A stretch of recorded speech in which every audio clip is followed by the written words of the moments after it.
The technical process of capturing performances in this empty void is a challenge to anyone. Your foot gets caught on this piece of mud and grass, and you just pull this grass across, and you realize as soon as you've done it that you've done something really, really awful. Shake off whatever is left on it. Up in the air, exactly. So the little piece is going to drop off. Look up at him.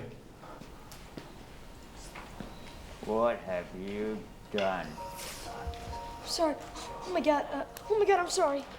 You are dead! Great. It was a little disconcerting doing it because I'm just not used to working that way, and I think so much of what I do as an actor is, I get so much from wardrobe and props, and here everybody wore the same thing, and there were no real sets. There were, sort of skeleton sets and skeleton props. These are our sets and props. Our props are made of wireframe and mesh and just metal poles. And the reason for that is so we can actually see through them, because the motion capture cameras need to see the actors' markers from multiple angles. So we can't have solid props and walls in the environment. We actually need to be able to see through everything. This is a super soaker. This is a motion capture super soaker.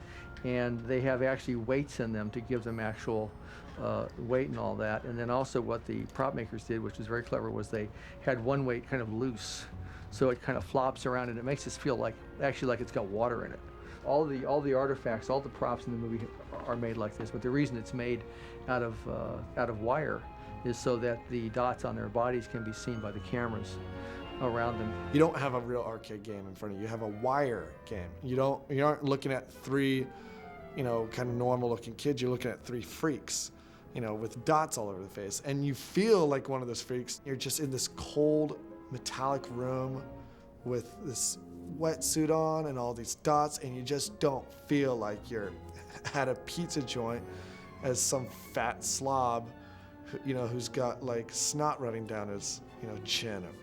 So there's a certain, difficulty in getting into character in that way. So that was probably one of the hardest parts. You really had to use your imagination full time. T-pose, please. I remember T-pose. T-pose. T-pose. T-pose, please. T-pose, everyone. When they start to roll, right before you start action and right after they yell cut, you always have to get into T-pose, where you stand there and you have your arms spread out. Once again, it's all for reference so that they know, okay, they can map it out much better. They'd say cut, oh, I didn't know. They're like T-pose, T-pose. T-pose, T-pose, T-pose. T-pose, oh, I'm sorry. T-pose is a way of aligning the character to the actor. So he stands like this.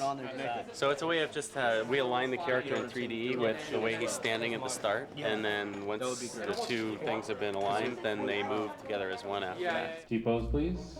Face relaxed, eyes closed. That is a cut. Thank you.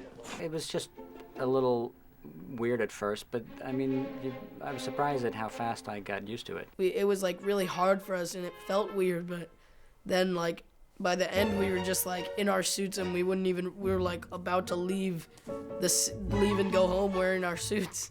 It was just a natural part of life. I think that doing performance capture is a very freeing process because it's much more like theater.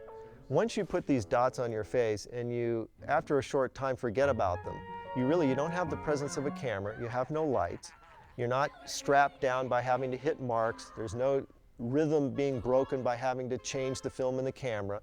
Once the actors hit the floor in performance capture, they get to just perform scenes without worrying about any technicalities that usually bear down on the filmmaking process.